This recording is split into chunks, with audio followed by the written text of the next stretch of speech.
আগরতলা ষড়যন্ত্র মামলার কারণ ও ফলাফল কী ছিল? ভূমিকা পূর্ব পাকিস্তানে ৬ দফাভিত্তিক আন্দোলন ক্রমশ জনপ্রিয়তা লাভ করতে থাকে। এ সময় স্বৈরাচারী সরকার দেশদ্রোহিতার অজুহাতে শেখ মুজিবুর রহমানকে প্রতিরক্ষা আইনে গ্রেফতার করার পরিকল্পনা গ্রহণ করেন। অতঃপর শেখ মুজিবুর রহমানসহ ৩৫ জনের বিরুদ্ধে আগরতলা মামলা দায়ের করে কুমিল্লা সেনানিবাসে আটক রাখেন। শাসক গোষ্ঠীর মিথ্যা অভিযোগ ছিল যে শেখ মুজিবুর রহমান তার অনুচরবর্গসহ ভারতের সাথে যোগাযোগ করে পূর্ব পাকিস্তানকে বিচ্ছিন্ন করতে চেয়েছিল।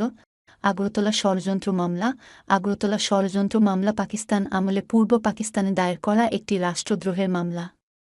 তৎকালীন পাকিস্তান সরকার আওয়ামী লীগ নেতা ও পরবর্তীতে স্বাধীন বাংলাদেশের স্থপতি শেখ মুজিবুর রহমানসহ ৩৫ জন ব্যক্তির বিরুদ্ধে এই মামলা দায়ের করেছিল। ১৯৬৮ সালের প্রথম ভাগে দায়ের করা এই মামলায় অভিযোগ করা হয় যে শেখ মুজিব ও অন্যান্যরা ভারতের সাথে মিলে পাকিস্তানের অখণ্ডতার বিরুদ্ধে ষড়যন্ত্র করছে। এই মামলাটির পূর্ণ নাম ছিল রাষ্ট্র বনাম শেখ মুজিবুর রহমান গম মামলা, তবে এটি আগরতলা ষড়যন্ত্র মামলা হিসাবেই বেশি পরিচিত। কারণ মামলার অভিযোগে বলা হয়েছিল যে ভারতের ত্রিপুরা রাজ্যের রাজধানী আগরতলায় কথিত ষড়যন্ত্রটি শুরু হয়েছিল। আগরতলা মামলার কারণ নিচে আগরতলা ষড়যন্ত্র মামলার কারণ সম্পর্কে সংক্ষেপে আলোচনা করা হল। শেখ মুজিবুর রহমানকে দমন আইয়ুব খান শেখ মুজিবুর রহমানের জনপ্রিয়তাকে ভয় পেত। তাছাড়া শেখ মুজিবুর রহমানের ৬ দফা ভিত্তিক আন্দোলন আইয়ুব সরকারকে নড়বড়ে করে দেয়। এতে ভীত হয়ে আইয়ুব খান মামলার আশ্রয় নেয়। ঐতিহাসিক দিক পাকিস্তান রাষ্ট্রের জন্মের ইতিহাস হল সংগ্রাম আন্দোলন আর অত্যাচার ও নির্যাতন। আইয়ুব সরকার তাই পূর্ব বাংলাকে দমন পীড়ন করার জন্য মামলা দায়ের করেছিল। আন্দোলন ভীতি পূর্ব বাংলার জনগণ প্রায়ই আইয়ুব সরকার বিরোধী আন্দোলনের ডাক দিত। এতে আইয়ুব খান অস্বস্তি বোধ করত। তাই আইয়ুব খান আন্দোলনকে দমনের জন্য ৩৫ জনের নামে মামলা দায়ের করে। ৬ দফা ভিত্তিক আন্দোলন ৬ দফার প্রথম দফা পূর্ব বাংলার স্বায়ত্তশাসন। পূর্ব বাংলার জনগণ স্বায়ত্তশাসনের দাবিতে আন্দোলন করলে আইয়ুব খান তা দমানোর জন্য আগরতলা মামলা দায়ের করেছিলেন। সুশীল সমাজের উত্থান আইয়ুব শাসন আমলে সুশীল সমাজ মাথাচাড়া দিতে শুরু করে। এ সময় সরকারি ও বেসরকারি অনেক অবসরকালীন ব্যক্তিত্ব আইয়ুব সরকারকে ভাবিয়ে তোলে। ফলে আইয়ুব সরকার মামলার আশ্রয় নেয়। ছাত্র আন্দোলন আইয়ুব শাসনামলে শিক্ষা ব্যবস্থায় যে কালাকানুন আঁকা হয়েছিল এর প্রতিবাদে ছাত্র জনতা তীব্র আন্দোলন গড়ে তোলে। ছাত্র সংগ্রাম পরিষদ ১১ দফা দাবি উত্থাপন করে। এ পরিস্থিতি নিয়ন্ত্রণে আনার জন্য আগরতলা মামলা দায়ের করা হয়। ক্ষমতার লোভ আইয়ুব সরকার দীর্ঘকাল ক্ষমতায় টিকে থাকার জন্য দমন পীড়ন শুরু করে। এতে কাজ না হলে আইয়ুব সরকার মামলার পথ অবলম্বন করে। আইনশৃঙ্খলা পরিস্থিতি শেখ মুজিবুর রহমানের ৬ দফা ভিত্তিক আন্দোলন আইয়ুব সরকারকে অতিষ্ঠ করে তোলে।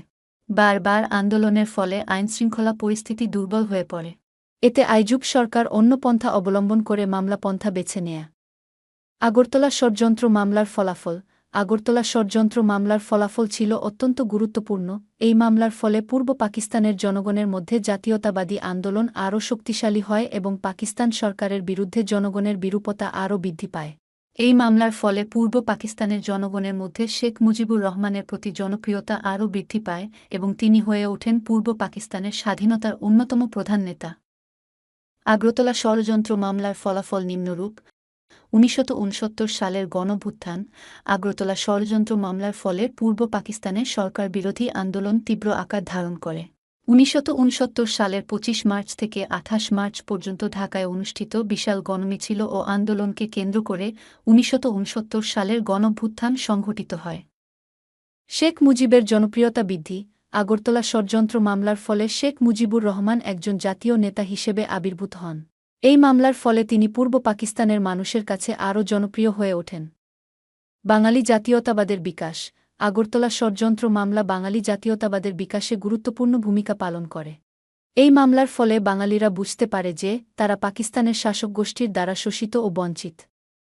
বাংলাদেশের স্বাধীনতা সংগ্রামের পথ সুগম আগরতলা ষড়যন্ত্র মামলা বাংলাদেশের স্বাধীনতা সংগ্রামের পথ সুগম করে। এই মামলার ফলে বাঙালিরা স্বাধীনতার জন্য আরও বেশি ঐক্যবদ্ধ হয়। উপসংহার পরিশেষে বলা যায় যে আগরতলা মামলা পূর্ব বাংলার রাজনৈতিক ইতিহাসে একটি কালো অধ্যায়। আইয়ুব সরকার দমন পীড়নের শেষ অস্ত্র হিসেবে রাষ্ট্রদ্রোহী মামলা দায়ের করে শেখ মুজিবুর রহমানের বিরুদ্ধে, কিন্তু বাঙালি জনগণ জাতীয়তাবাদে উজ্জীবিত হয়ে পশ্চিম পাকিস্তানের ঘৃণ্য ষড়যন্ত্র নস্যাৎ করে দেয়া। এতে আইয়ুব সরকার শেখ মুজিবুর রহমানকে নিঃশর্ত মুক্তি ও মামলা প্রত্যাহার করতে বাধ্য হয়।